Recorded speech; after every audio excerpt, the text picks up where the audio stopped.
La hacienda San Bartolomé Valle del Cauca, Colombia. Primavera de 1923. El polvo del camino de tierra se levantaba como fantasmas bajo el sol implacable de marzo. La hacienda San Bartolomé se extendía sobre las colinas como una cicatriz antigua, sus muros de adobe blanqueados reflejando la luz con un brillo que dolía en los ojos. Desde la distancia, parecía un lugar bendecido. Campos de caña que se mecían con la brisa, el río serpenteando entre los cultivos, las montañas azuladas custodiando el horizonte. Pero quienes conocían su historia sabían que algunos lugares guardan secretos tan oscuros que la tierra misma los absorbe, alimentándose de ellos generación tras generación. Eulalia Rentería caminaba por el sendero angosto que bordeaba la propiedad. Sus pies descalzos conocían cada piedra, cada irregularidad del terreno. A sus 47 años, su rostro mostraba las marcas de una vida que había sido cualquier cosa menos piadosa. Las arrugas alrededor de sus ojos no provenían de la risa, sino de años entornándolos bajo el sol mientras trabajaba en los campos. Sus manos, curtidas y agrietadas, temblaban ligeramente mientras sostenía la carta que había recibido esa mañana. Una carta del notario del pueblo, informándole que don Sebastián Mejía Vallejo había fallecido. Si están disfrutando esta historia, por favor suscríbanse al canal y déjenme saber en los comentarios desde qué país nos están viendo. Sus comentarios y apoyo significan mucho. Ahora continuemos con lo que Eulalia descubrió ese día. El patrón estaba muerto. Las palabras resonaban en su mente como campanas de una iglesia que nunca había pisado. 30 años había pasado desde que abandonó San Bartolomé, desde aquella noche en que huyó con sus 3 hijas envueltas en mantas raídas, las 4 descalzas, caminando bajo la lluvia torrencial hasta llegar al pueblo más cercano. 30 años intentando olvidar lo que había sucedido entre esos muros, lo que don Sebastián había hecho, lo que había creado. Pero los recuerdos no se disuelven con el tiempo. Se asientan, como sedimento en el fondo de un río, esperando que algo los remueva. Eulalia había sido esclava de don Sebastián, aunque oficialmente la esclavitud había sido abolida décadas atrás. En el Valle del Cauca, en las haciendas aisladas donde la ley era lo que el patrón decía que era, esas aboliciones eran meras palabras en papeles que nadie leía. Ella había nacido en San Bartolomé, hija de Tomasa, quien a su vez había nacido allí. La hacienda era todo lo que conocían, un mundo cerrado donde las mismas familias trabajaban la tierra generación tras generación, atadas por deudas que nunca disminuían, por contratos que siempre favorecían al patrón.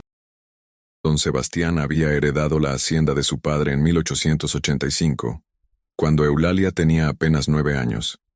Era un hombre alto, de complexión robusta, con ojos claros que contrastaban perturbadoramente con su piel bronceada por el sol. Había estudiado en Bogotá, o eso decían, y había regresado con ideas extrañas. Hablaba de mejoramiento de la raza, de experimentos agrícolas, de progreso científico. Los trabajadores mayores lo miraban con desconfianza, pero ¿qué podían hacer? Él era el patrón, el dueño de sus vidas y de la tierra que pisaban. Eulalia recordaba el día en que don Sebastián la había llamado a la casa grande por primera vez. Tenía 17 años. Su madre Tomasa había intentado impedirlo, había rogado, se había arrodillado ante la puerta de la casona. Pero las súplicas de una mujer negra no significaban nada para don Sebastián.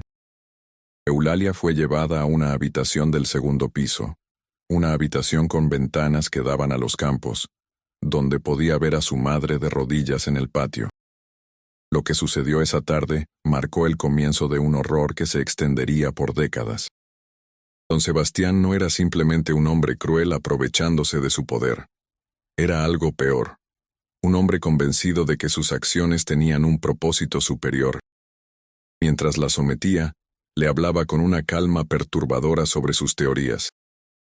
Decía que estaba conduciendo un experimento, que quería ver qué resultaría de la mezcla de sangres, que la ciencia requería observación directa. Hablaba como si Eulalia fuera un animal de granja, un espécimen para sus estudios. 9 meses después nació Clara, la primera hija de Eulalia, una niña de piel canela con los ojos claros de su padre. Don Sebastián la examinó como un ganadero examina un ternero recién nacido, tomando notas en un cuaderno de cuero. Eulalia intentó protegerla, pero ¿cómo podía una madre sin derechos proteger a su hija en aquel lugar? Cuando Clara cumplió 15 años, don Sebastián la llevó a la misma habitación del segundo piso. Eulalia había envejecido prematuramente en esos años. Su segunda hija, Mercedes, había nacido cuando Clara tenía 2 años. Y la tercera, Rosario, 3 años después de Mercedes. Las 3 niñas crecieron en San Bartolomé, jugando entre los campos de caña, sin entender completamente la naturaleza de su existencia.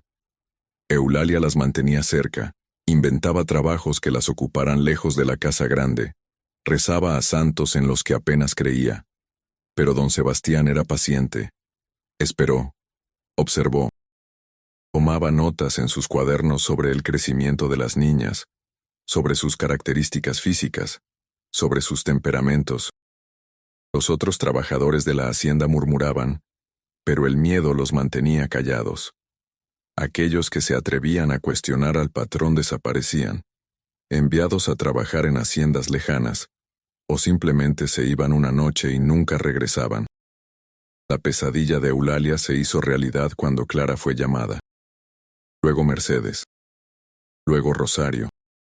Cada una a los 15 años, cada una llevada a esa habitación del segundo piso.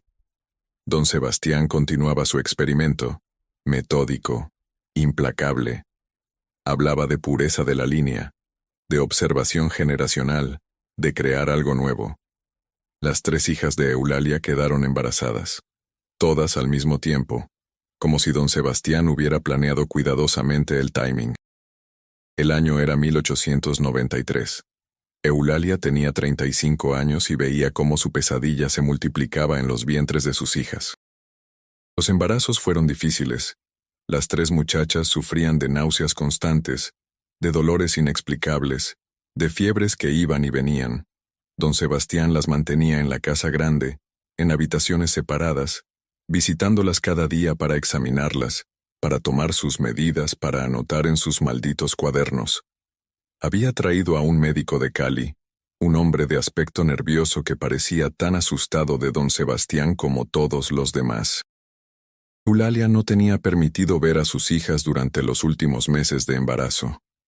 La mantenían trabajando en los campos, donde podía oír sus gritos cuando los dolores comenzaban, donde podía ver las ventanas iluminadas de la casa grande durante las noches interminables. Los niños nacieron en marzo de 1894, con días de diferencia entre ellos. 3 niños, no niñas. Don Sebastián parecía satisfecho con esto, como si fuera otro dato para sus registros. Pero algo estaba mal. Eulalia lo supo por la expresión del médico cuando salió de la casa grande, pálido como un muerto, negándose a mirar a nadie a los ojos. Lo supo por el silencio que cayó sobre la hacienda, un silencio pesado como plomo. Durante semanas, no le permitieron ver a sus hijas ni a los recién nacidos. Los rumores se extendían entre los trabajadores. Decían que los niños no lloraban como niños normales, que hacían sonidos extraños, animales. Decían que las muchachas estaban enfermas, que no se recuperaban del parto. Decían que don Sebastián pasaba horas en las habitaciones, observando a los bebés, escribiendo en sus cuadernos con una intensidad febril. Fue Tomasa, la madre de Eulalia, quien finalmente logró entrar a la casa grande. Era anciana, su espalda doblada por décadas de trabajo, pero aún conservaba cierta autoridad entre los sirvientes domésticos. Se coló una noche. Subió las escaleras hasta las habitaciones del segundo piso. Lo que vio la hizo enloquecer. Eulalia nunca olvidaría esa noche. Su madre bajó las escaleras gritando, un grito que no sonaba humano, que helaba la sangre.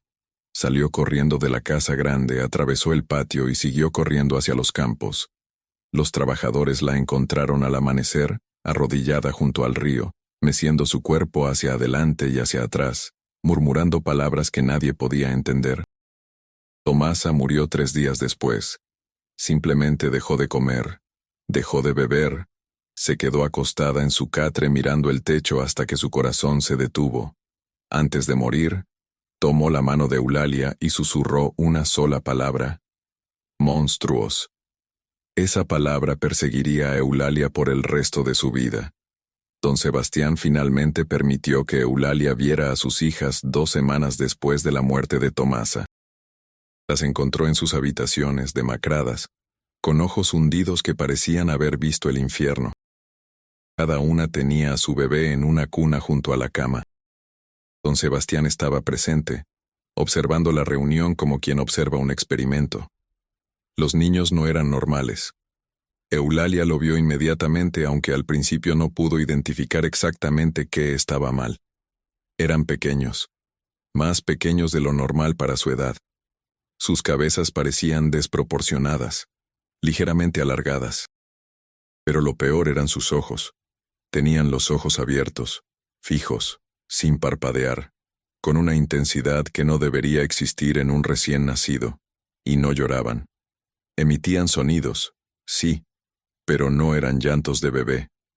Eran algo entre un gemido y un gruñido, algo primordial que hacía que el instinto más básico gritara que algo estaba terriblemente mal. Clara, la mayor de las hijas, agarró el brazo de Eulalia con una fuerza desesperada. «Madre», susurró, «no son niños. No sé qué son, pero no son niños». Don Sebastián sonrió. Era una sonrisa satisfecha, la sonrisa de un hombre cuyo experimento está dando resultados. «Son el futuro», dijo. «Son la prueba de que mi teoría es correcta. La mezcla controlada, la selección cuidadosa, puede crear algo nuevo, algo mejor». Pero nada en esos niños sugería que fueran mejores. A medida que pasaban las semanas, se volvía cada vez más evidente que algo había salido profundamente mal. Los bebés crecían, pero de manera irregular. Sus extremidades se alargaban desproporcionadamente. Sus movimientos eran espasmódicos, inquietantes.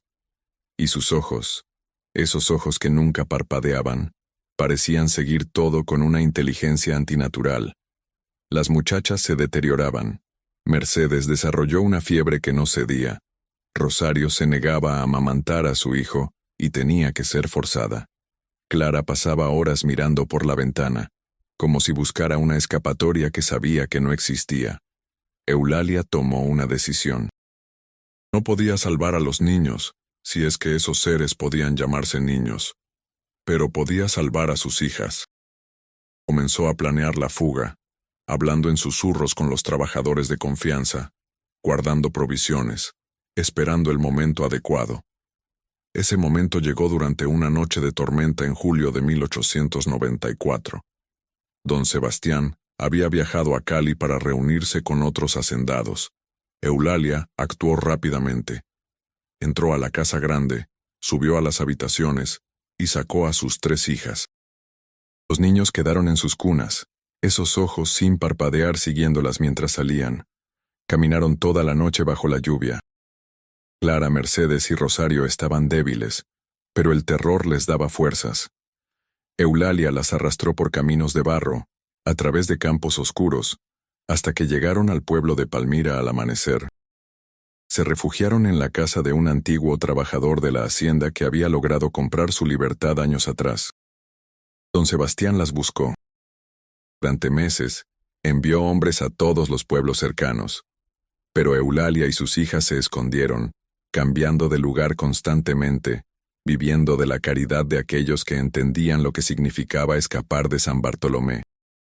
Eventualmente, don Sebastián pareció abandonar la búsqueda.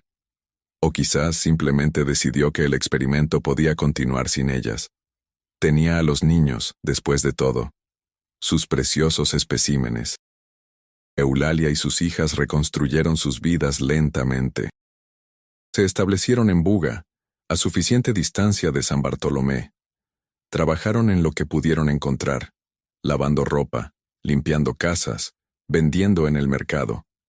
Las muchachas nunca se casaron. El trauma de lo que les había sucedido las había marcado de manera indeleble. Rosario comenzó a tener pesadillas que la hacían gritar por las noches. Mercedes desarrolló un temblor en las manos que nunca desapareció. Clara simplemente se volvió silenciosa, pasando días enteros sin hablar. Pero estaban vivas, estaban libres. Y eso, Eulalia lo sabía, era más de lo que muchas mujeres en su situación conseguían. Los años pasaron. 1895, 1900, 1905. Eulalia envejecía, sus hijas también. Ocasionalmente llegaban noticias de San Bartolomé. La hacienda seguía funcionando. Don Sebastián seguía siendo el patrón. Pero había rumores extraños. Decían que la hacienda estaba maldita, que trabajadores desaparecían, que por las noches se escuchaban sonidos que no eran de este mundo. Decían que don Sebastián se había vuelto ermitaño, que rara vez salía de la casa grande, que pasaba todo su tiempo con sus proyectos. Eulalia intentaba no pensar en ello. Intentaba no imaginar qué había sido de esos niños, si seguían vivos, si habían crecido. Pero las pesadillas venían de todos modos. Soñaba con ojos que no parpadeaban, con sonidos que no eran humanos, con una presencia oscura que crecía en las sombras de San Bartolomé. En 1910, Clara murió. Una fiebre repentina se la llevó en cuestión de días. Tenía 32 años, pero parecía de 50. Eulalia la enterró en el cementerio de Buga, en una tumba sin nombre, porque no tenían dinero para una lápida. Mercedes siguió en 1915. Su corazón simplemente dejó de latir una noche mientras dormía. Rosario, la más joven, sobrevivió hasta 1918, pero la gripe española se la llevó junto con miles de otros. Eulalia se quedó sola. Sus hijas estaban muertas, su madre estaba muerta, y ella seguía viva, cargando con recuerdos que habrían destrozado a una persona más débil. Siguió trabajando, ahora ayudando en una pequeña fonda, manteniendo su cabeza baja, evitando hacer preguntas o llamar la atención. Y ahora, en 1923, la carta del notario. Don Sebastián Mejía Vallejo había muerto a los 68 años. El funeral se había llevado a cabo en la iglesia de Palmira, con los hacendados locales asistiendo por obligación social más que por respeto genuino. Y el notario requería la presencia de Eulalia Rentería para la lectura del testamento. La lectura del testamento. Las palabras sonaban absurdas. ¿Qué podría dejarle don Sebastián en su testamento? ¿Una disculpa? ¿Dinero manchado de sangre? ¿El reconocimiento tardío de los horrores que había cometido? Eulalia no quería ir. Cada fibra de su ser le gritaba que se quedara lejos de San Bartolomé, que dejara el pasado enterrado. Pero algo más fuerte la impulsaba, una necesidad de saber, de cerrar ese capítulo oscuro de su vida. El día de la cita con el notario amaneció gris y amenazante. Eulalia se vistió con su único vestido decente, negro y gastado, y caminó hasta la oficina en el centro de Buga. El notario era un hombre joven, demasiado joven para recordar los días cuando la esclavitud era abierta, cuando hombres como don Sebastián podían hacer lo que quisieran sin consecuencias. Señora Rentería, dijo el notario, gesticulando hacia una silla. Su oficina olía a papel viejo y tinta. Gracias por venir. Tengo instrucciones específicas dejadas por el difunto don Sebastián Mejía Vallejo. Eulalia se sentó en silencio, sus manos entrelazadas en su regazo. El notario abrió un sobre sellado con cera roja. Comenzó a leer: a Eulalia Rentería, madre de Clara, Mercedes y Rosario Rentería, dejo la hacienda San Bartolomé en su totalidad, incluyendo todas las tierras, edificaciones y posesiones contenidas en ella, con una única condición, que debe regresar a la propiedad y hacerse cargo de los residentes que actualmente habitan la casa grande. El silencio que siguió fue absoluto. Eulalia miró al notario como si hubiera hablado en un idioma extranjero. Residentes, repitió finalmente. Su voz sonaba distante como si viniera de muy lejos. ¿Qué residentes? El notario pareció incómodo. Consultó los papeles frente a él. Don Sebastián no especifica quiénes son exactamente estos residentes. Solo indica que han vivido en la hacienda bajo su cuidado desde su nacimiento y que ahora requieren supervisión. También dejó esta carta para usted. Extendió un sobre amarillento. Eulalia lo tomó con manos temblorosas. La letra de don Sebastián era elegante, controlada, la letra de un hombre educado. Eulalia, sé que nunca podrás perdonarme. No te pido perdón. Lo que hice, lo hice en nombre de la ciencia, aunque ahora reconozco que la ciencia puede ser el disfraz del demonio. Tus nietos viven. Han crecido de maneras que no anticipé, de maneras que me aterrorizan incluso a mí. Están encerrados en la casa grande, en habitaciones preparadas específicamente para contenerlos. Necesitan cuidado, alimentación, supervisión constante. No son humanos, no completamente, pero tampoco son animales. Son algo intermedio, algo que yo creé y ahora no puedo deshacer. Esta es mi carga, y ahora será la tuya. La hacienda es tuya porque nadie más aceptaría esta responsabilidad. Cuida de ellos o mátalos. Esa decisión te corresponde a ti, su abuela. Solo te pido una cosa. No los liberes. No permitas que salgan de San Bartolomé. Lo que vive en esa casa debe permanecer allí, lejos del mundo, o las consecuencias serán inimaginables. Eulalia dejó caer la carta. Sus manos temblaban incontrolablemente ahora. 30 años había huido de San Bartolomé. 30 años había intentado olvidar.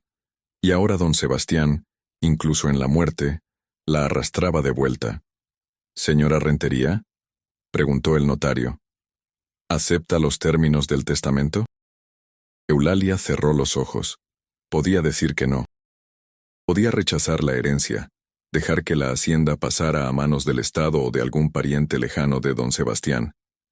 Podía continuar su vida simple en Buga, olvidar que esta conversación había sucedido. Pero en su mente veía los rostros de sus hijas. Clara, Mercedes, Rosario.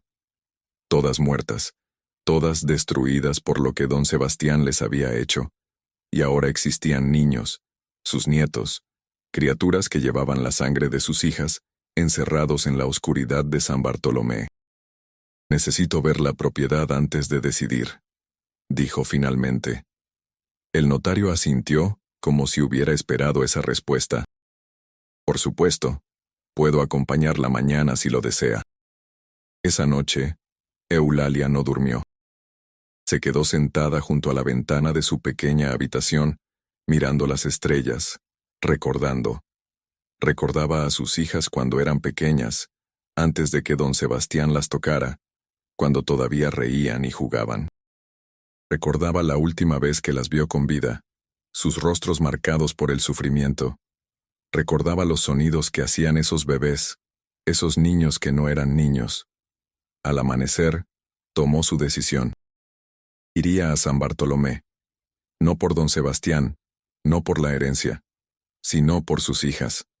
Para ver qué había quedado de ellas en esas criaturas que habían traído al mundo contra su voluntad. El viaje a San Bartolomé tomó medio día en el coche del notario. El camino de tierra estaba en peores condiciones de lo que Eulalia recordaba, lleno de baches y maleza creciendo en los bordes. La hacienda misma parecía abandonada. Los campos de caña estaban descuidados, algunos edificios de trabajadores tenían los techos colapsados. Solo la casa grande permanecía intacta, elevándose sobre el paisaje como un mausoleo. No había trabajadores a la vista. El notario explicó que la mayoría había abandonado la hacienda en los últimos años. Don Sebastián se volvió muy errático hacia el final, dijo. La gente tenía miedo de él, de la casa. Decían que estaba poseída. Eulalia bajó del coche y caminó lentamente hacia la entrada principal. Sus piernas, débiles por la edad, temblaban con cada paso. El aire olía diferente, como si algo estuviera pudriéndose bajo la belleza superficial del paisaje. La puerta principal estaba sin llave. Se abrió con un chirrido que resonó en el silencio. El interior estaba oscuro. Las cortinas cerradas bloqueaban la luz del día. Eulalia entró, el notario siguiéndola nerviosamente. La casa olía a encierro, a años de aire estancado. Pero había algo más, un olor orgánico, animal, que hacía que el estómago se revolviera. Eulalia avanzó por el pasillo principal, sus ojos adaptándose lentamente a la oscuridad. Podía ver que los muebles estaban cubiertos con sábanas blancas, como fantasmas inmóviles. Subió las escaleras hacia el segundo piso. Cada escalón crujía bajo su peso. El notario se había quedado abajo demasiado asustado para continuar. Arriba, el pasillo se extendía en ambas direcciones. Había puertas a ambos lados, todas cerradas. Eulalia se detuvo frente a la primera puerta a la derecha. Esta había sido la habitación de Clara. Con mano temblorosa giró el pomo. La puerta estaba cerrada con llave. Todas las puertas estaban cerradas con llave. Eulalia probó cada una, sintiendo la frustración crecer en su pecho. Entonces recordó. Don Sebastián había mencionado en su carta que las criaturas estaban encerradas en habitaciones preparadas para contenerlos. Bajó las escaleras. ¿Dónde están las llaves?, preguntó al notario. El hombre sacó un manojo de llaves antiguas de su maletín. Don Sebastián las dejó con instrucciones de entregarlas solo a usted. También dejó esto. Extendió un grueso cuaderno de cuero. Dijo que lo necesitaría para entender. Eulalia tomó el cuaderno. Lo abrió al azar. Las páginas estaban llenas de la meticulosa caligrafía de don Sebastián, mezclada con dibujos anatómicos que hicieron que su estómago se revolviera. Había mediciones, observaciones diarias, descripciones de comportamientos, y había nombres: Miguel, Pedro, Santiago, los nombres que don Sebastián había dado a los niños. Cerró el cuaderno bruscamente. No estaba lista para leer los detalles de 30 años de locura documentada. Tomó las llaves y volvió a subir. Frente a la primera puerta, Eulalia probó llaves hasta encontrar la correcta. El cerrojo se abrió con un clic metálico. Empujó la puerta lentamente.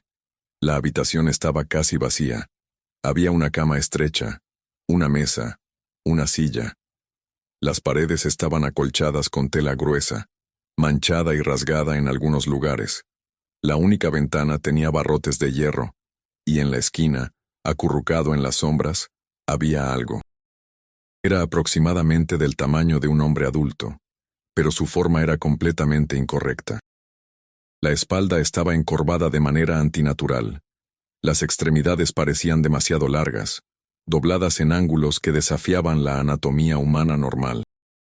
La piel era de un tono grisáceo, estirada sobre huesos prominentes. Cuando Eulalia entró, la criatura levantó la cabeza.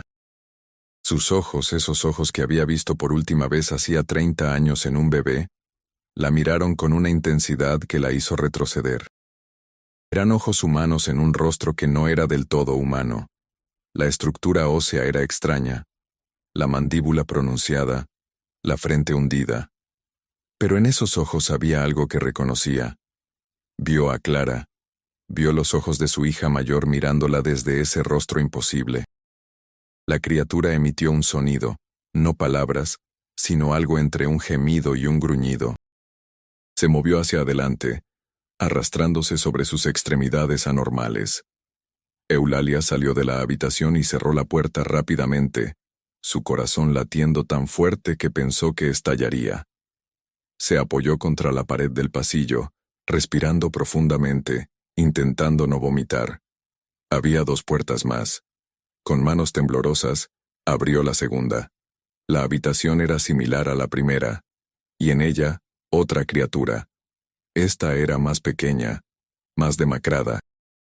Sus movimientos eran más frenéticos, golpeándose contra las paredes acolchadas con una violencia que sugería locura. Cuando vio a Eulalia, emitió un chillido agudo que le perforó los oídos. La tercera habitación contenía a la criatura más grande. Esta permanecía inmóvil en el centro de la habitación, de pie sobre piernas torcidas. Su cabeza estaba inclinada hacia un lado, observando a Eulalia con una calma que era de alguna manera más aterradora que la violencia de la segunda criatura. Esta tenía cicatrices por todo el cuerpo, marcas que sugerían años de autolesión o castigo. Eulalia cerró la tercera puerta y se deslizó por la pared hasta quedar sentada en el suelo del pasillo. Miguel, Pedro, Santiago. Los nietos que nunca había conocido. Los productos del experimento enfermo de don Sebastián. 30 años encerrados en esas habitaciones.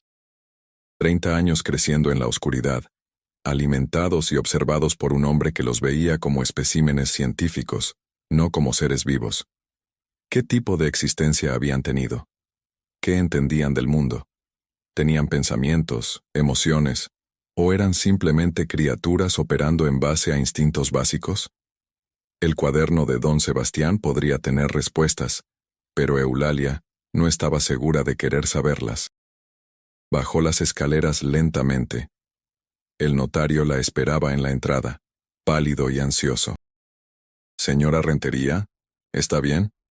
Eulalia lo miró sin realmente verlo. «Dígame», dijo con voz ronca, «¿quién ha estado alimentando a esas criaturas desde que don Sebastián murió?» El notario tragó saliva.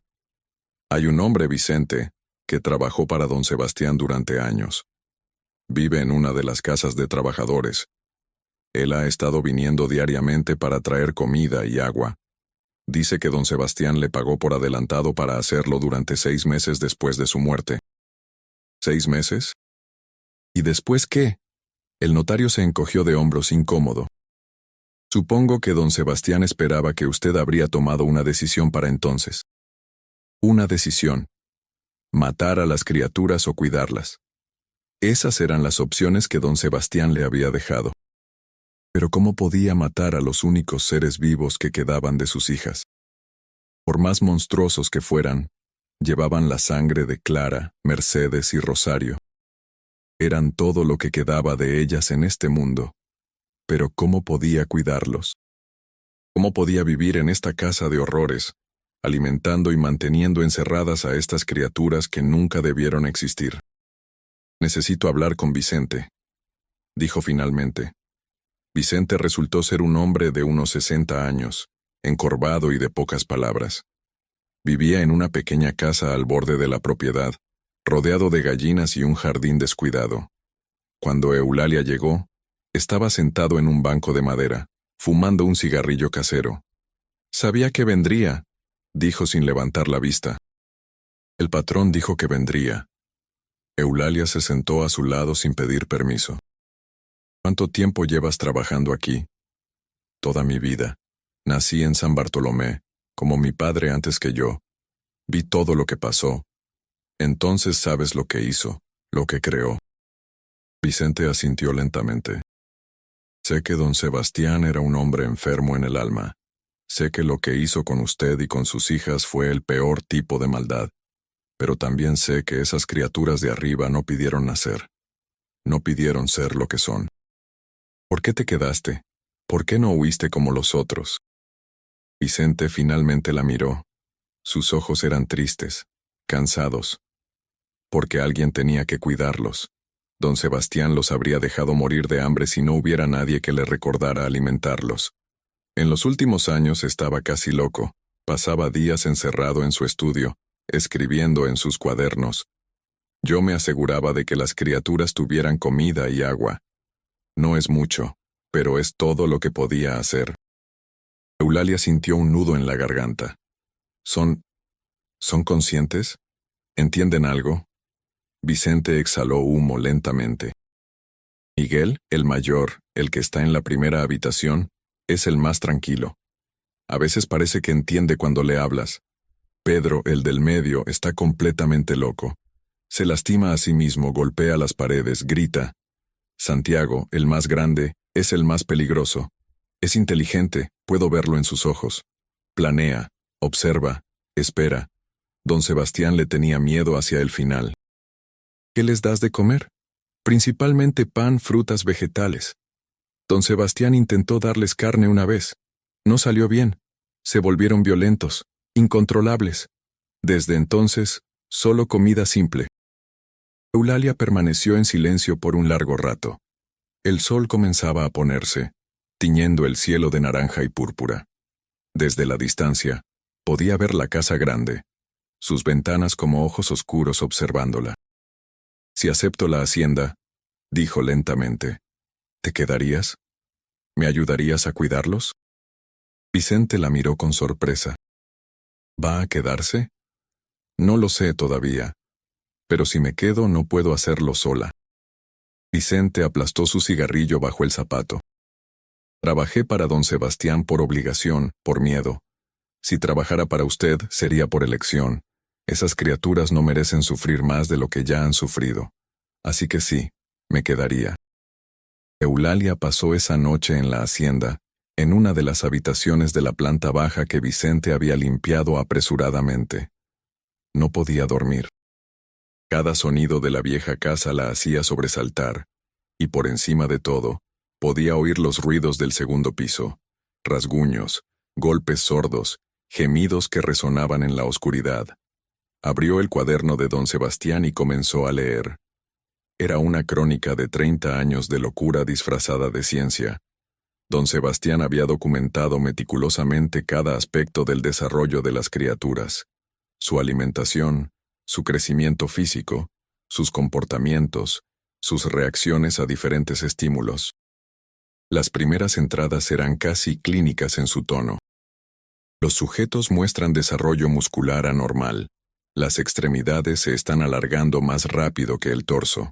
Se observa dificultad en la coordinación motora. Pero a medida que avanzaban los años, el tono cambiaba. Don Sebastián comenzaba a sonar cada vez más perturbado. No duermen como humanos normales. Sus ojos permanecen abiertos incluso cuando descansan. Miguel me observa constantemente. A veces pienso que puede leer mis pensamientos. Y más tarde, he cometido un error. Un terrible, imperdonable error. Quería crear algo superior, pero he creado abominaciones. Dios me perdone, pero no puedo deshacerlo. No puedo matarlos, pero tampoco puedo liberarlos. ¿Qué derecho tengo de quitarles la vida cuando fui yo quien se las dio? Las últimas entradas, de apenas semanas antes de su muerte, eran casi incoherentes. Santiago habló hoy. No palabras claras, pero sonidos que parecían intentar formar palabras. ¿Qué pasaría si pudieran hablar? ¿Qué me dirían? ¿Qué acusaciones pronunciarían contra mí? Los he condenado a una vida de encierro, de oscuridad. Soy su creador y su carcelero. Merezco el infierno que me espera. Eulalia cerró el cuaderno con náuseas. Don Sebastián había pasado los últimos años de su vida atormentado por lo que había hecho, pero nunca lo suficientemente valiente como para poner fin al sufrimiento que había causado. En cambio, había pasado esa carga a ella. Al amanecer, Eulalia tomó su decisión. Se quedaría. Aceptaría la hacienda y la terrible responsabilidad que venía con ella. No porque perdonara a don Sebastián, nunca podría perdonarlo, sino porque esas criaturas, por más monstruosas que fueran, eran lo único que quedaba de sus hijas. Eran víctimas tanto como Clara, Mercedes y Rosario lo habían sido. En los días siguientes, Eulalia comenzó a organizar su nueva vida. Vicente la ayudó a limpiar una sección de la planta baja de la casa grande para que pudiera vivir allí. Establecieron una rutina para alimentar a las criaturas, 2 veces al día, temprano en la mañana y al atardecer, dejando bandejas de comida dentro de las habitaciones cerradas.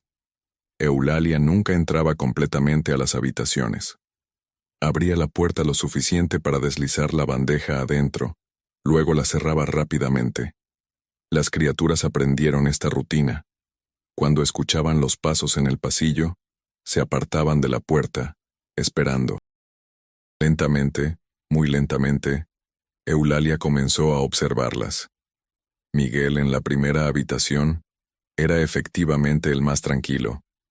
Se sentaba en su cama durante horas, meciéndose suavemente. A veces parecía estar murmurando algo, aunque Eulalia nunca podía distinguir palabras.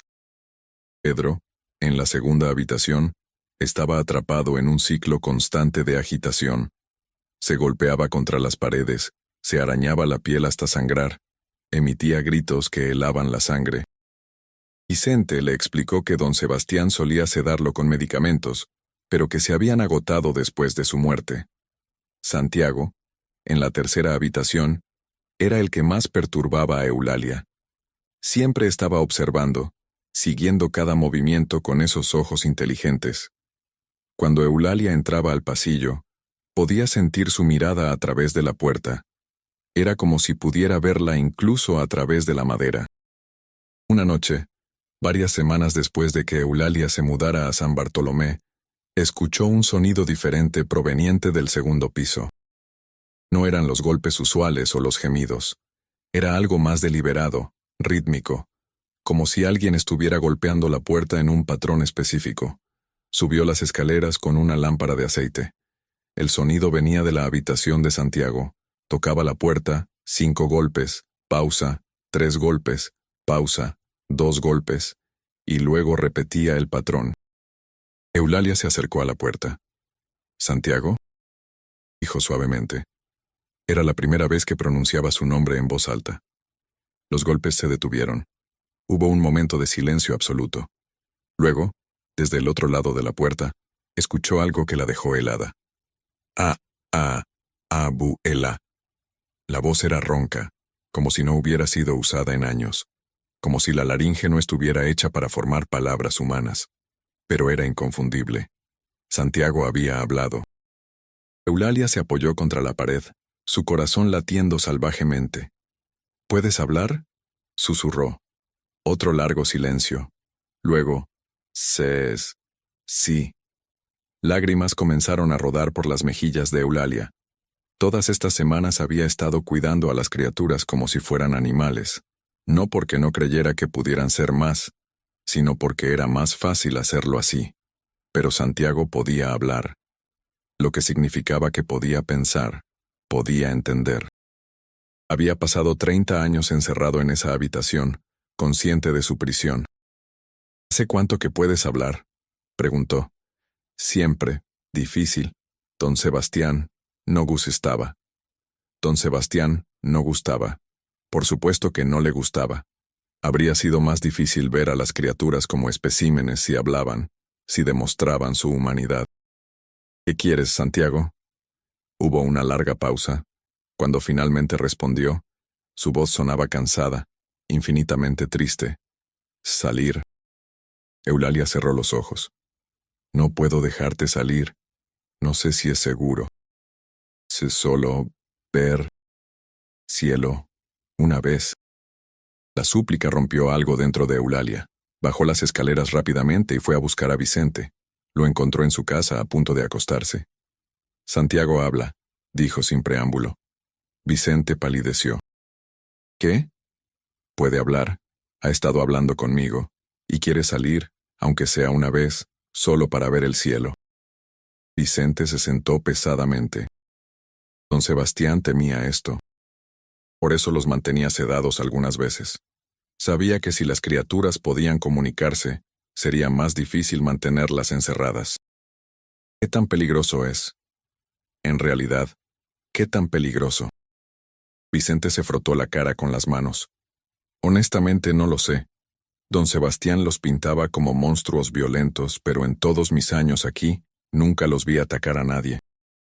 Reaccionaban cuando se les provocaba, cuando don Sebastián hacía sus experimentos con ellos, pero nunca iniciaban violencia sin razón. Son fuertes, sí. Y su apariencia asusta. ¿Pero peligrosos? No estoy seguro. Eulalia pasó el resto de la noche despierta pensando. Al amanecer había tomado una decisión. Subió al segundo piso con Vicente. Se detuvieron frente a la puerta de Santiago. «Voy a abrirla», dijo Eulalia. «Pero solo un poco. Si hace algún movimiento amenazante, la cierras inmediatamente». Vicente asintió, tenso, sosteniendo un palo grueso de madera. Eulalia giró la llave y abrió la puerta lentamente. La luz de la lámpara iluminó el interior de la habitación. Santiago estaba sentado en el suelo, lejos de la puerta, con la cabeza gacha. Cuando la puerta se abrió, no se movió. «Santiago», dijo Eulalia suavemente. «Voy a entrar. No te muevas, por favor». Entró en la habitación, cada nervio de su cuerpo alerta. Esta era la primera vez que entraba completamente en una de las habitaciones con una de las criaturas consciente y activa. De cerca, Santiago era aún más perturbador. Su piel tenía un tono grisáceo, con venas visibles corriendo bajo la superficie. Sus manos eran enormes, con dedos anormalmente largos. Pero cuando levantó la cabeza para mirarla, Eulalia vio algo en sus ojos que no esperaba. Súplica. «Por favor», dijo Santiago, su voz más clara ahora, como si hablar con ella la noche anterior le hubiera dado práctica. «Solo poco tiempo afuera». Eulalia miró a Vicente, quien se mantenía en la puerta, su expresión una mezcla de miedo y lástima. «De acuerdo», dijo finalmente. «Pero tiene que ser de noche, cuando no haya nadie que pueda verte, y solo por unos minutos». Esa noche, después de que el sol se hubiera puesto completamente, Eulalia y Vicente guiaron a Santiago por las escaleras. La criatura se movía torpemente, sus piernas no acostumbradas a caminar después de tanto tiempo confinada. Cada paso era vacilante, doloroso de ver. Llegaron a la puerta principal de la casa grande. Eulalia la abrió. El aire fresco de la noche entró, trayendo consigo el olor de la tierra mojada y las flores nocturnas. Santiago se detuvo en el umbral, como si una barrera invisible le impidiera cruzar. Luego, lentamente, puso un pie fuera. Y luego el otro. Estaba afuera por primera vez en 30 años. Levantó la cabeza hacia el cielo. La luna estaba casi llena, rodeada de estrellas innumerables. Santiago emitió un sonido, algo entre un sollozo y un suspiro. Lágrimas comenzaron a rodar por su rostro deformado. Se quedó allí, inmóvil, mirando el cielo durante lo que pareció una eternidad. No intentó correr, no intentó atacar, solo miraba, absorbiendo la vastedad del mundo que le había sido negado toda su vida. Finalmente, se volvió hacia Eulalia. «Gracias», dijo simplemente. Luego regresó adentro por su propia voluntad. Esa noche marcó un cambio en San Bartolomé. Eulalia comenzó a pasar más tiempo con las criaturas, especialmente con Santiago. Le hablaba a través de la puerta, le contaba sobre el mundo exterior, sobre sus madres, sobre todo lo que se había perdido. Santiago absorbía cada palabra con una avidez que rompía el corazón. Hacía preguntas, a veces difíciles de responder. «¿Por qué nosotros así?», preguntó una vez. Eulalia le contó la verdad. Le habló de don Sebastián, de sus experimentos enfermizos, de lo que les había hecho a Clara, Mercedes y Rosario, de cómo él y sus hermanos eran el resultado de esa maldad. «No es culpa nuestra», dijo Santiago después de un largo silencio. «No», confirmó Eulalia. «Nunca fue culpa de ustedes». Miguel, en la primera habitación, también comenzó a mostrar señales de mayor conciencia. Aunque no hablaba tan claramente como Santiago, podía comunicarse con sonidos que Eulalia aprendió a interpretar. Parecía responder positivamente a la música, así que ella comenzó a cantar canciones viejas, canciones que recordaba de su propia infancia. Pedro, sin embargo, no mejoraba. Su locura parecía muy arraigada, resultado de años de tortura psicológica. Eulalia intentaba consolarlo, pero él no respondía a nada excepto con gritos y violencia autoinfligida. Los meses pasaron. El año 1923 dio paso a 1924. Eulalia se había establecido en una rutina extraña pero funcional. Durante el día, trabajaba en mantener la hacienda, con la ayuda de Vicente. Por las noches, pasaba tiempo con las criaturas, hablando con ellas, intentando darles algo de la humanidad que les había sido negada.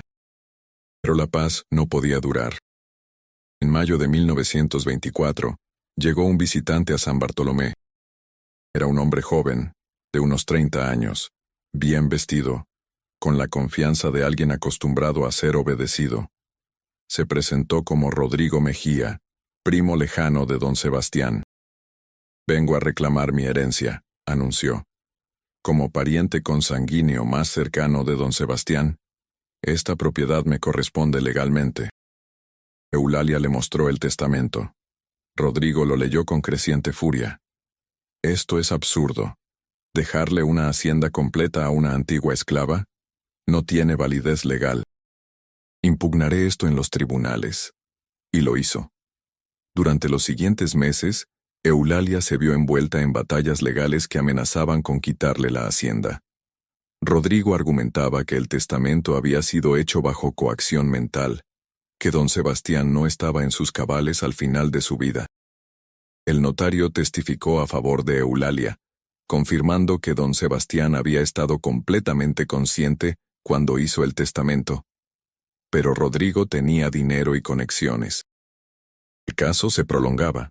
Mientras tanto, Rodrigo comenzó a visitar la hacienda regularmente, inspeccionando la propiedad, haciendo preguntas. Eulalia mantenía las habitaciones del segundo piso cerradas, pero sabía que era solo cuestión de tiempo antes de que Rodrigo descubriera el secreto. Ese momento llegó una tarde de julio.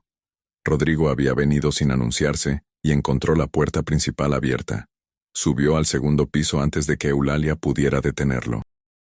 Escuchó los sonidos de las criaturas. ¿Qué hay en estas habitaciones?, exigió saber. Eulalia se interpuso entre él y las puertas. Nada que te concierna. Rodrigo la apartó sin delicadeza y forzó una de las cerraduras. La puerta de la habitación de Pedro se abrió. La criatura, sobresaltada, emitió un grito ensordecedor y se lanzó hacia la puerta. Rodrigo retrocedió gritando de horror. Pedro salió de su habitación por primera vez en décadas, desorientado y aterrorizado por la luz y el espacio abierto. Comenzó a correr por el pasillo, golpeándose contra las paredes. Vicente corrió escaleras arriba al escuchar la conmoción. Entre él y Eulalia lograron acorralar a Pedro y devolverlo a su habitación, pero no antes de que Rodrigo hubiera visto todo. El hombre estaba pálido, sudoroso, sus manos temblaban. ¿Qué demonios era eso?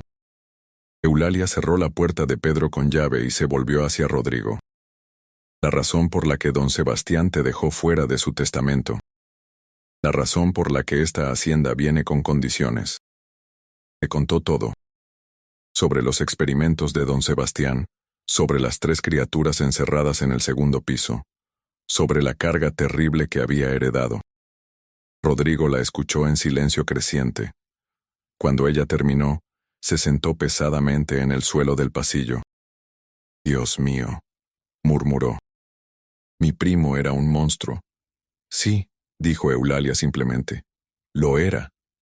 Rodrigo se fue esa tarde y no regresó por semanas. Cuando finalmente volvió, traía papeles. He retirado mi demanda, dijo. La hacienda es tuya, yo no quiero nada que ver con esto. Pero no se fue inmediatamente. Se quedó mirando la casa grande con una expresión pensativa.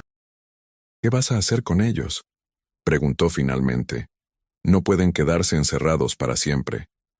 ¿Y qué alternativa hay?, respondió Eulalia con cansancio. Si los libero, la gente los cazaría como animales. Si los mato, estaría cometiendo el mismo crimen que don Sebastián cometió al crearlos. No hay buenas opciones. Rodrigo asintió lentamente. Entiendo. Pero si alguna vez necesitas ayuda, recursos, envíame palabra. No puedo deshacer lo que mi primo hizo, pero al menos puedo asegurarme de que tengas lo necesario para cuidar de ellos. Resultó ser un aliado inesperado. Rodrigo comenzó a enviar dinero mensualmente, suficiente para mantener la hacienda funcionando y para comprar medicinas que pudieran ayudar a Pedro. También contrató a un médico de confianza de Cali, el doctor Vargas, quien aceptó visitar San Bartolomé discretamente. El doctor Vargas era un hombre de mediana edad, de modales suaves y mente científica. Cuando vio por primera vez a las criaturas, su reacción inicial fue de horror, pero rápidamente fue reemplazada por fascinación profesional. Desde un punto de vista médico, explicó a Eulalia después de examinarlos, estas criaturas no deberían existir. Las deformidades óseas, la estructura muscular alterada, todo sugiere múltiples condiciones genéticas que normalmente serían letales. Que hayan sobrevivido hasta la adultez es extraordinario. ¿Puedes ayudar a Pedro?, preguntó Eulalia. Está sufriendo constantemente. El doctor consideró la pregunta. Puedo darle sedantes suaves que calmen su agitación sin dejarlo completamente inconsciente, pero su condición psicológica es resultado de décadas de trauma. No hay cura simple para eso. Comenzó un tratamiento para Pedro. Los sedantes ayudaron a reducir su violencia autoinfligida, aunque seguía siendo la más perturbada de las tres criaturas. El doctor también examinó a Miguel y Santiago, documentando sus condiciones con la esperanza de que algún día, cuando el mundo estuviera listo, esta información pudiera ayudar a prevenir que tales horrores se repitieran. Los años continuaron pasando. 1925, 1926, 1927. Eulalia envejecía, su cuerpo debilitándose bajo el peso del tiempo y la responsabilidad. Vicente también envejecía, sus movimientos más lentos, su espalda más encorvada. Pero continuaban con su rutina, cuidando de las criaturas, manteniendo el secreto de San Bartolomé. Santiago se convirtió en el confidente de Eulalia. Sus conversaciones a través de la puerta se volvieron más profundas, más filosóficas. Hablaban sobre la naturaleza de la humanidad, sobre el sufrimiento, sobre el perdón. ¿Puedes perdonar a don Sebastián?, preguntó Santiago una noche. Eulalia consideró la pregunta cuidadosamente. No lo sé. Destruyó mi vida y las vidas de mis hijas. Te condenó a ti y a tus hermanos a esta existencia. ¿Cómo perdono eso? Pero, morir, con odio, es morir, esclava todavía, respondió Santiago lentamente. Perdón, no para él, para ti. La sabiduría de la criatura, nacida de décadas de soledad y reflexión forzada, sorprendió a Eulalia. Quizás Santiago tenía razón. Quizás aferrarse al odio solo prolongaba su sufrimiento. En 1928, el pueblo más cercano, Palmira, comenzó a modernizarse. Llegaron automóviles, electricidad, nuevas ideas sobre progreso y ciencia. Con estas nuevas ideas venían también nuevas curiosidades. Los rumores sobre San Bartolomé, susurrados durante décadas, comenzaron a atraer atención indeseada. Un periodista de Cali, buscando historias sensacionalistas, comenzó a investigar las leyendas de la hacienda maldita. Hizo preguntas en el pueblo, entrevistó a antiguos trabajadores, intentó acceder a la propiedad. Eulalia se volvió más vigilante, más paranoica. Contrató a 2 hombres jóvenes, hermanos, para que patrullaran los límites de la propiedad y mantuvieran alejados a los intrusos. La hacienda se convirtió en una fortaleza, sus secretos guardados celosamente.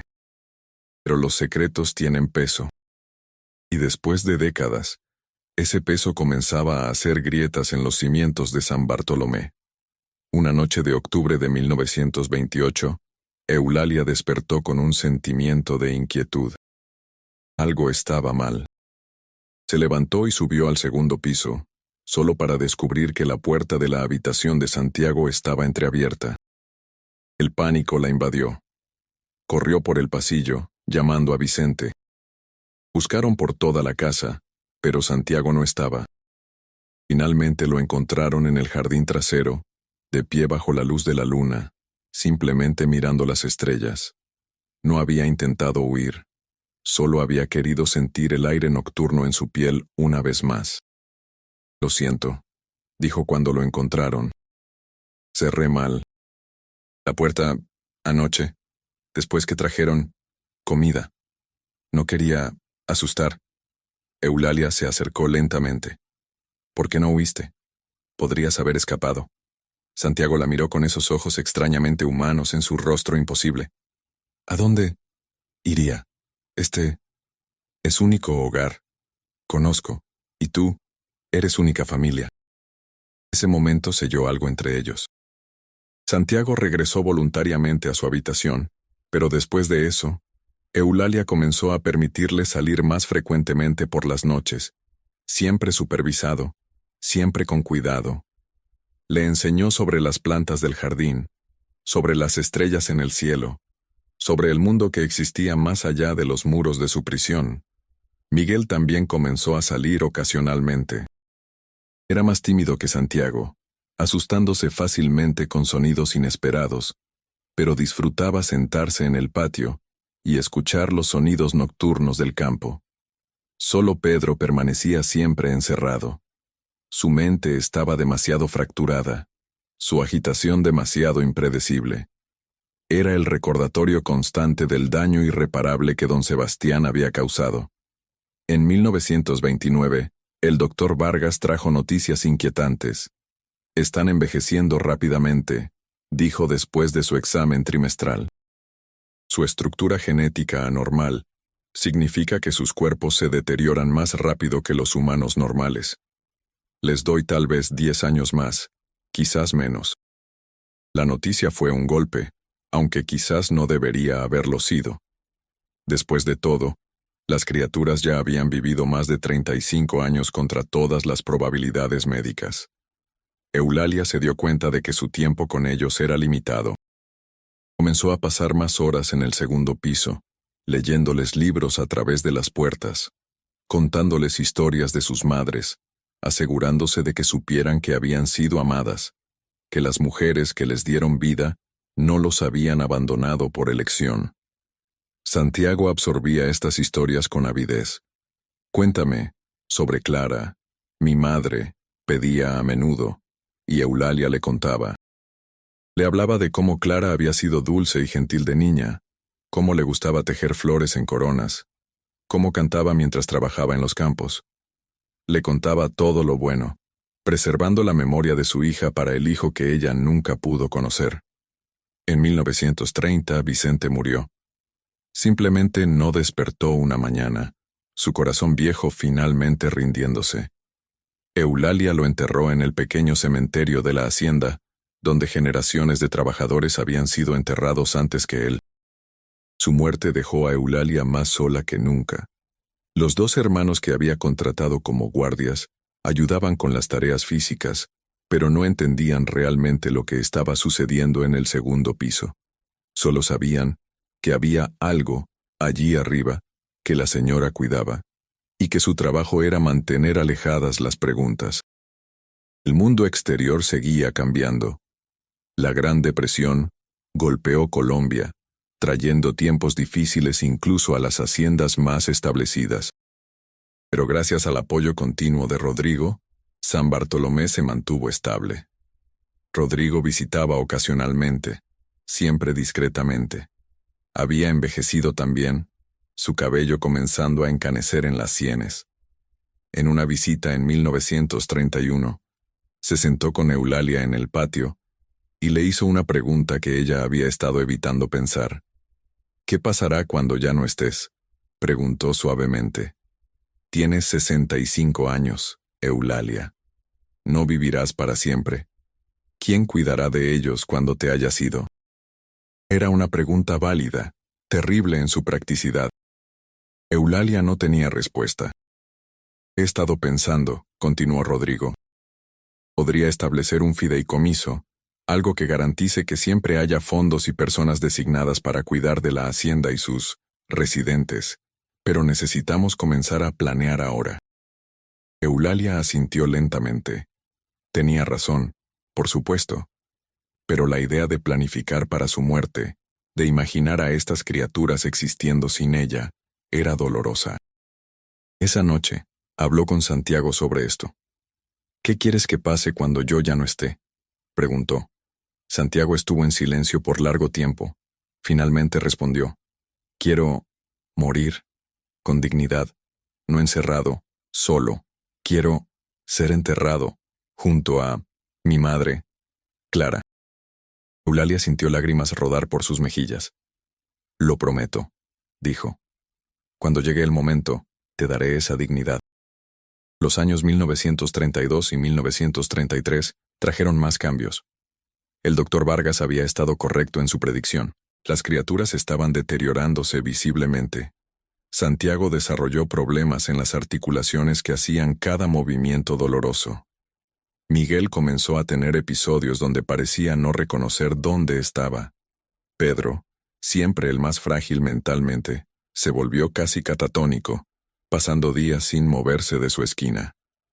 En enero de 1934, Pedro murió. Eulalia lo encontró una mañana, acurrucado en su esquina habitual, finalmente en paz. Su rostro, tan a menudo contorsionado en agonía, estaba tranquilo. Lo enterraron en el cementerio de la hacienda, aunque sin marcador. Rodrigo había venido para el entierro, y el doctor Vargas también. Era un pequeño grupo, despidiendo a un ser que nunca debió existir, pero que merecía ser llorado de todas formas. Al menos su sufrimiento ha terminado, dijo el doctor. Eulalia asintió, pero sus ojos estaban secos. Había derramado demasiadas lágrimas en su vida. Ya no quedaban muchas más. Con Pedro muerto, solo quedaban Miguel y Santiago. Eulalia aumentó el tiempo que pasaba con ellos, sabiendo que cada día podría ser el último. Miguel murió en agosto del mismo año. A diferencia de Pedro, su muerte fue repentina. Un día estaba bien, relativamente hablando, y al siguiente simplemente no despertó. El doctor Vargas determinó que había sido un aneurisma cerebral, probablemente relacionado con sus deformidades óseas craneales. Ahora solo quedaba Santiago.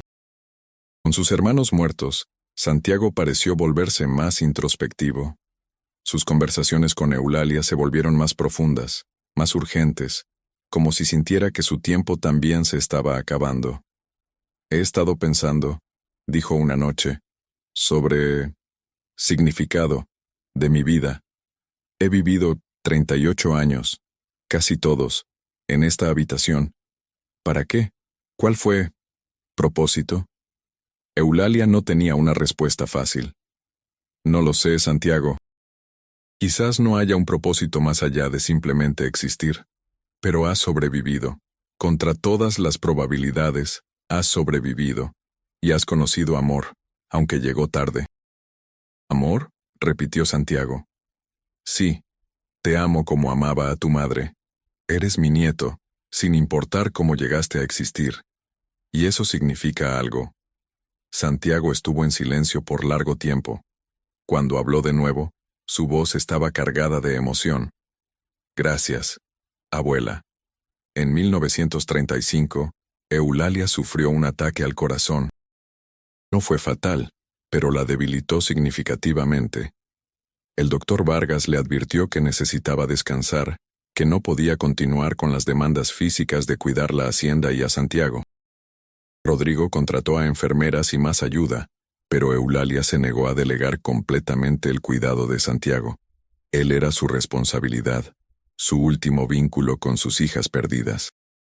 Una noche de marzo de 1936, casi exactamente 42 años después de su nacimiento, Santiago le pidió algo a Eulalia. Quiero ver amanecer, dijo. Nunca he visto amanecer. Era cierto. Todas sus excursiones nocturnas habían sido exactamente eso. Nocturnas. Nunca se había arriesgado a sacarlo durante el día por miedo a que alguien lo viera. Pero ¿qué importaba ahora? Santiago estaba muriendo, ella lo podía ver. Su piel había adquirido un tono más grisáceo, su respiración era laborioso, sus movimientos casi inexistentes. De acuerdo, dijo. Mañana, te llevaré a ver el amanecer. Esa noche, Eulalia preparó todo. Habló con los guardias asegurándose de que nadie los molestaría. Preparó mantas para Santiago, sabiendo que incluso el aire fresco de la mañana podría ser demasiado para su cuerpo debilitado. Antes del alba, ayudó a Santiago a bajar las escaleras. Cada paso era una agonía para él, pero se negó a rendirse. Salieron al patio trasero, y Eulalia lo ayudó a sentarse en el suelo, su espalda apoyada contra la pared de la casa. Esperaron. El cielo comenzó a aclararse gradualmente en el este, pasando de negro a azul oscuro, luego a púrpura, luego a tonos de rosa y naranja. Las primeras aves comenzaron a cantar. El aire se llenó con el aroma de las flores que se abrían con la luz. Y finalmente, el sol apareció sobre las montañas distantes. Los primeros rayos de luz dorada tocaron el rostro de Santiago, y él cerró los ojos, sintiendo el calor en su piel por primera vez. Lágrimas rodaron por sus mejillas deformadas. «Hermoso», murmuró. «Tan hermoso». Se quedaron allí durante horas, mientras el sol subía completamente en el cielo. Santiago no quería moverse, no quería que el momento terminara. Finalmente, cuando el sol estaba alto y el calor se volvía intenso, Eulalia le preguntó si quería volver adentro. Santiago negó con la cabeza débilmente. «Quiero morir aquí, bajo el sol, no en oscuridad». Eulalia sintió que su corazón se rompía. «¿Ahora? ¿Es ahora?» «Sí, creo. Sí». Su respiración se estaba volviendo más superficial. «Gracias por todo, abuela. Gracias por amor, al final». «Te amo, Santiago», dijo Eulalia, tomando su mano enorme y deformada entre las suyas. «Siempre te amé, desde el momento en que supe que existías». Santiago sonrió. Y en ese momento, a pesar de todas sus deformidades, Eulalia pudo ver la belleza en él, la belleza del espíritu humano que había sobrevivido contra toda probabilidad. «Dile a mi madre, Clara, que traté ser bueno», susurró. «Ella lo sabe», respondió Eulalia. «Ella siempre lo supo». Santiago cerró los ojos. Su respiración se volvió más y más lenta. Y finalmente, con el sol brillando en su rostro, bajo un cielo azul infinito, dejó de respirar. Eulalia se quedó allí, sosteniendo su mano, durante mucho tiempo después de que se hubiera ido. Lloró, finalmente, todas las lágrimas que había estado guardando durante décadas. Lloró por Santiago, por Miguel, por Pedro, lloró por Clara, Mercedes y Rosario. Lloró por ella misma y por todos los años perdidos, todas las vidas destruidas por la ambición enfermiza de un hombre. Pero también sintió algo más. Alivio. El sufrimiento de Santiago había terminado. Había muerto no como un espécimen, no como un monstruo, sino como un ser amado bajo el cielo que siempre le había sido negado. Lo enterraron junto a sus hermanos. Esta vez, Eulalia insistió en un marcador. Era simple, solo una cruz de madera con las palabras: «Santiago, hijo de Clara, finalmente libre». Con la muerte de Santiago, la historia de las criaturas de San Bartolomé llegó a su fin. Pero la historia de Eulalia continuó por un tiempo más. Vivió otros 4 años, hasta 1940. Pasó ese tiempo transformando San Bartolomé de un lugar de horror en algo diferente. Con la ayuda de Rodrigo, estableció un orfanato en la hacienda, dando hogar a niños que no tenían a nadie, niños que el sistema había olvidado. Era su manera de redimir el lugar, de transformar la oscuridad en luz. Murió pacíficamente en su sueño a los 74 años. La enterraron en el cementerio de la hacienda, cerca de donde descansaban sus 3 nietos. El orfanato continuó operando por décadas. Los niños que crecieron allí nunca supieron la historia completa de San Bartolomé. Sabían que la señora Eulalia había sido una mujer amable que les dio un hogar cuando nadie más lo haría. Y eso era suficiente. El doctor Vargas, quien sobrevivió hasta 1952, dejó documentos sellados sobre lo que había presenciado en San Bartolomé. Estos documentos, depositados en un archivo médico en Cali, incluían una carta que decía: «Que esta historia sirva como advertencia para futuras generaciones. La ciencia sin ética, el poder sin compasión, pueden crear horrores inimaginables. Pero incluso en la oscuridad más profunda, puede encontrarse humanidad. Las criaturas de San Bartolomé fueron víctimas, no monstruos. Y la mujer que dedicó sus últimos años a cuidarlas, demostró que el amor puede existir incluso en las circunstancias más imposibles». Rodrigo Mejía estableció un fideicomiso que mantuvo el orfanato funcionando hasta 1975, cuando los cambios sociales en Colombia hicieron que instituciones más modernas asumieran el cuidado de niños huérfanos. La hacienda fue finalmente vendida y convertida en una finca de recreo. Los nuevos dueños nunca supieron lo que había sucedido allí. Renovaron la casa grande, pintaron sobre las manchas en las paredes del segundo piso, quitaron las cerraduras pesadas de las puertas. Las habitaciones donde Miguel, Pedro y Santiago habían pasado la mayor parte de sus vidas se convirtieron en dormitorios de huéspedes, alegres y luminosos. El cementerio permaneció, aunque muchas de las cruces de madera se pudrieron con el tiempo. Solo quedaron algunas lápidas de piedra, incluyendo la de Eulalia, que aún hoy se puede ver si uno sabe dónde buscar. La historia de San Bartolomé gradualmente se convirtió en leyenda local.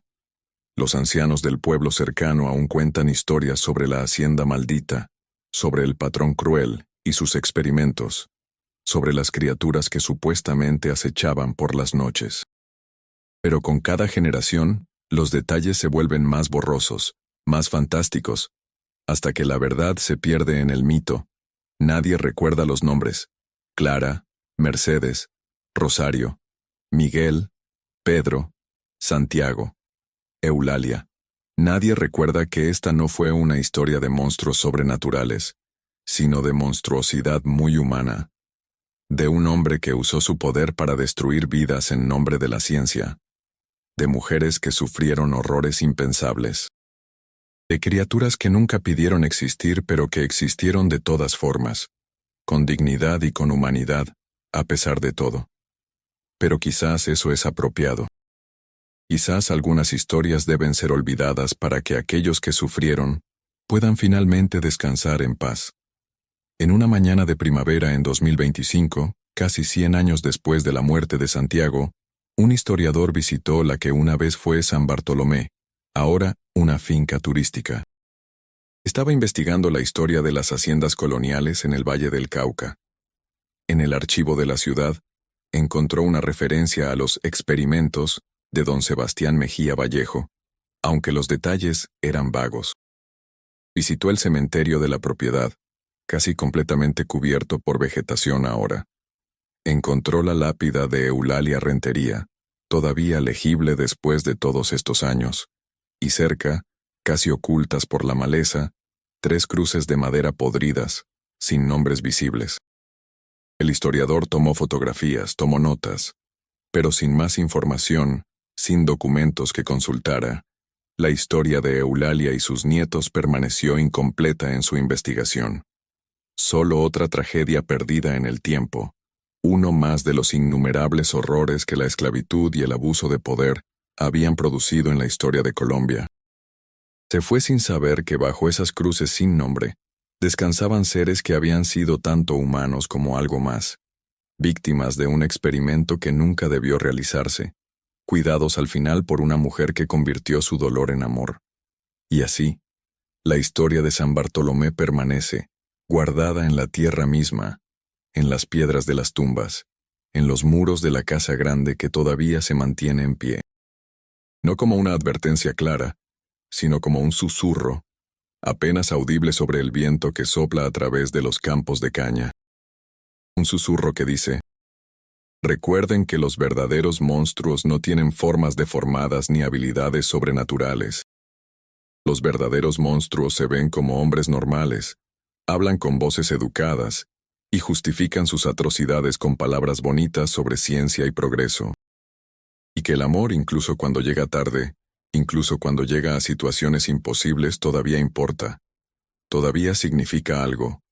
Eulalia Rentería amó a sus nietos monstruosos, y ese amor, al final, fue lo único que dio sentido a sus existencias imposibles. Esta es la historia de San Bartolomé. No de fantasmas ni demonios, sino de horror profundamente humano, y de redención igualmente humana. Una historia que merece ser recordada, no por su sensacionalismo, sino por su verdad fundamental, que todos merecemos dignidad, amor y la oportunidad de ver al menos un amanecer antes de morir.